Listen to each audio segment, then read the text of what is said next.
A while back, my brother married a woman who had an 11-year-old son named Billy. A year later, my sister-in-law gave birth to a little girl. 2 years later, she gave birth to a boy. Billy, who was 14 by this time, was treated like an outsider. My sister-in-law and brother saw him as a burden who spoiled their picture-perfect family. If you asked my sister-in-law how many kids she had, she would say 2. Billy started acting out. He got involved with a bad group of kids and started getting into trouble. He started failing all of his classes. He eventually got into drugs and was suspended from school. My brother and sister-in-law were fed up with him. I asked my brother if Billy could spend the summer with me and my husband. We have a hobby farm, and I thought maybe getting away from his life for a while could help him some.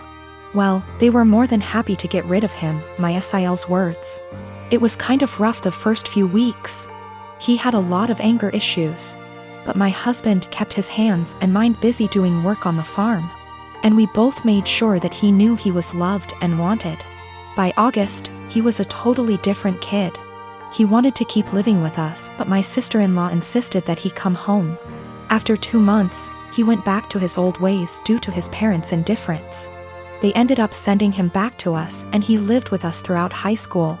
He ended up being an A/B student and kept with a really great group of kids. He got involved in baseball and got a scholarship to a local university. He's 22 now and is in his last year of school. He's engaged to a really great girl. When he was 16, he started calling me mom, and he started calling my husband pops. He never really had much to do with his mom, and he had nothing to do with my brother. He saw them on holidays when the whole family came over. His mom has tried to have a relationship with him the past few years, but he has avoided her. On Christmas, sister-in-law was over, and for whatever reason, she opened my desk drawer and found a birthday card from Billy where he said, "To the best mom ever. Thanks for loving me and giving me a chance." She was devastated. She ended up texting Billy, confronted him, and asked him if she would be presented as mother of the groom at his wedding. He told her that he no longer considered her his mom and wasn't even sure if he wanted her at the wedding at all. My sister-in-law is now insisting that I make it clear to Billy that I am not his mother and that he is not to refer to me as such. My brother is also very upset with me. Even my parents are pressuring me to do what sister-in-law wants for the sake of peace. Honestly, I consider Billy to be my son.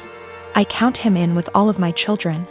I feel like telling Billy not to present me as mother of the groom could possibly be misinterpreted as me saying that I don't feel like he's my son, and I don't even want to take a chance of that happening. If he decides to present his real mom as mother of the groom, I will 110% support him. I have zero desire to tell Billy not to call me mom, and I absolutely won't do it because I know it would destroy him, and it would kill me. My sister-in-law insists that by not doing it, I'm making it impossible for her to have a relationship with him, and I'm being selfish. I have talked to Billy about it some.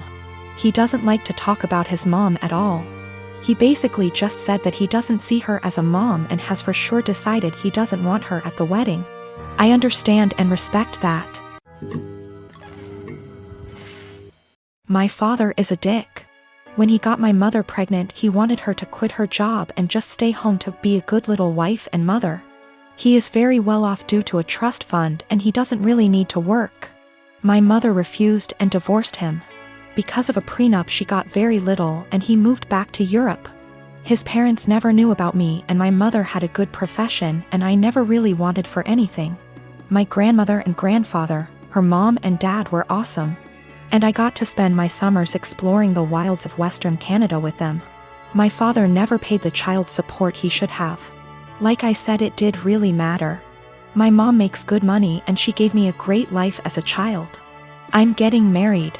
I met the love of my life at university, and we have been together for 8 years. He is a wonderful person, and he really is my lobster. His family is from the same city as my father, and they are a huge rambunctious bunch. Because of a lot of intermingled business and personal relationships, my parental grandparents found out about my impending wedding, and me, I suppose. They have been in contact and want to come to Canada to meet me and my fiancé, who I guess is a grandson of an acquaintance of theirs. Small world. When they found out that my father had basically abandoned me to fend for myself in this world, this is honestly how they see it. They were pissed, to say the least. It is very funny because we are decidedly upper middle class here. So long story short, they had their lawyer calculate the amount of child support my father should have paid with interest, and the cost of my post-secondary education. They then gave me this as a gift.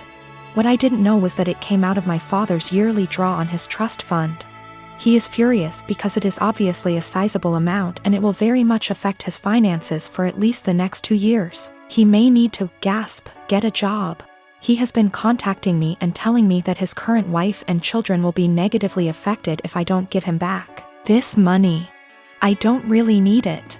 And I guess I am entitled to it, and I am getting a trust fund now as well. But I really want to pay off any debt my mother may have and make sure that when she retires she can do whatever suits her fancy. I'm not giving it back. My half-siblings will not really be affected. They have trust funds set up already and their tuitions and fees and stuff are covered. My grandparents' family sets these up when a kid is born. One of the reasons my father is upset is because since he didn't bother to tell his parents about me, they did not set this up. They have since taken a good chunk of his trust fund and used it to set mine up.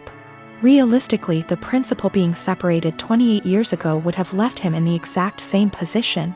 My mom was working on getting her PhD so she could help kids with a certain condition. That is what he wanted her to walk away from. My grandparents have sent me pictures of my family there. The coolest thing is that my grandfather looks like the granddad from The Parent Trap.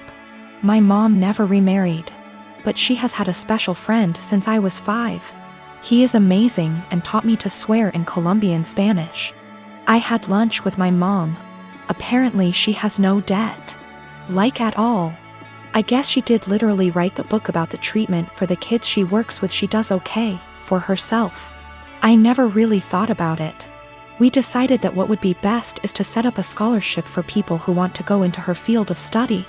Since I am now a trustafarian, I can afford to do this.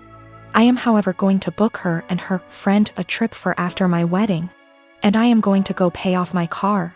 My half-brother has posted about this. He has a slightly different viewpoint than myself. He is not in any way coming after myself or my mother. He is a young man who is disillusioned with his father. My boyfriend started asking to join me in my girls' night in. Every time I tried to say no, he'd be like, "I have to join or you'll have to cancel." It made me and the girls miserable having to sit there with him in the middle. This past Friday he insisted to join us again. I had enough. I came up with an idea to get him to hate hanging out with us. Made a plan and told the girls what we were going to do, and they were down for OT. The girls came and my boyfriend immediately sat with us and started ruining our conversations by steering them towards him / his work / his achievement. So here's what I did. I started bringing up gross / embarrassing subjects, and the girls were eating them up by talking about them in details. Subjects like sevx, periods, his most sensitive spot, cramp diarrhea, hairy legs, fart getting trapped in the vulva and coming out the front, squeezing shit out of our faces, cramp diarrhea, dirty underwear, and again, cramp diarrhea. We talked about this stuff in boring details, like, I could feel his discomfort without even looking at him. But God, when I turned to see why, he got quiet suddenly. He was getting red in the face, and had sweat all over his forehead. I bet he found himself unable to relate to this subject, thus couldn't take part in the conversation. He got up from the couch ready to head out. I looked at him and asked where he was going, and he was like, I just remembered that I have an important meeting with a guy in about 10 minutes and I have to go now. He rushed out telling us to have fun. The girls and I started laughing hysterically. He came home and berated me, saying I made him feel uncomfortable / sick with the horrible subjects I kept bringing. I said, what you talking about? This is the typical stuff girls talk about all the time, but he insisted I made him upset and caused him to leave. He declined to speak to me and been quiet since then. This is his apartment. He tells me who is and isn't allowed to come, and I thought this was fine since it's his place. Though I help with the bills, but he makes so much more as the head of security in his company, so that's that. I just can't believe how dense and blind I've been to his negative ways. He's still giving me the silent treatment, and I've decided it's just a lot to take. And so I'm temporarily moving in with one of the girls and will now be definitely reconsidering few things.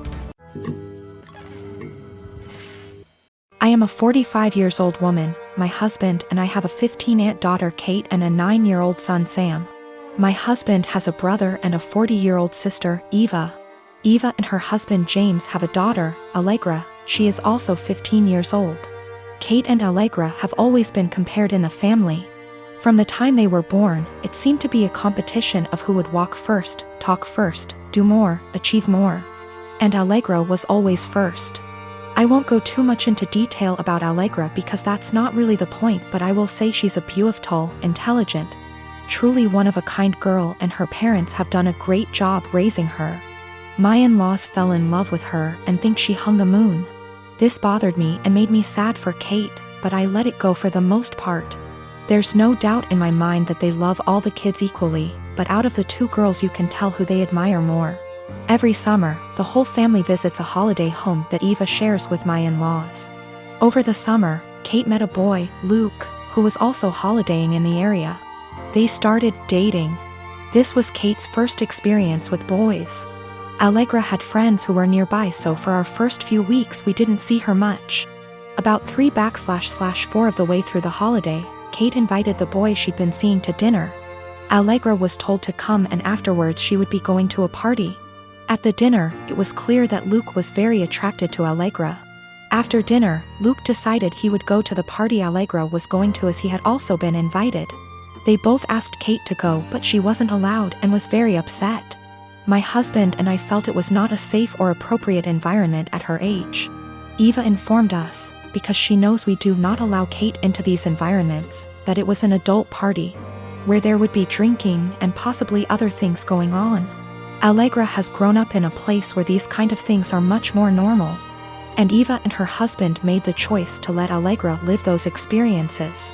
From what I know and have seen, she handles it exceptionally and it has not caused any issues. However, it is not the way we have chosen to parent Kate, and so we didn't allow her to go. The next morning, Allegra came downstairs and asked to talk to me and Eva. She said at the party Luke was flirting with her and showed her some messages he'd sent her. We decided we would all talk to Kate. Kate spent the next 2 days miserable. When she finally came out of her room, Kate was caustic and everyone was getting a bit fed up with her attitude. Eventually, my father-in-law jokingly said, "Your mistake was introducing him to Allegra. How did you think that was going to go for you?" My mother-in-law told him off but added that Luke handled it terribly, but the outcome was sort of inevitable. Kate left the table in tears. We managed to get through the rest of the holiday, but when my husband brought up plans for Christmas, Kate refused to go. She said she couldn't bear being ridiculed by her own family and constantly compared to Allegra. After seeing how much this was affecting her, I spoke to my husband and said we shouldn't go. He argued that it would be wrong to let Kate take away time with family just because of a boy. I reminded him that this has been happening since they were born, but he said that we can't shield Kate from every special person in the world. He said he would talk to his parents about their comments, but that we should not set a precedent of letting Kate run away from reality.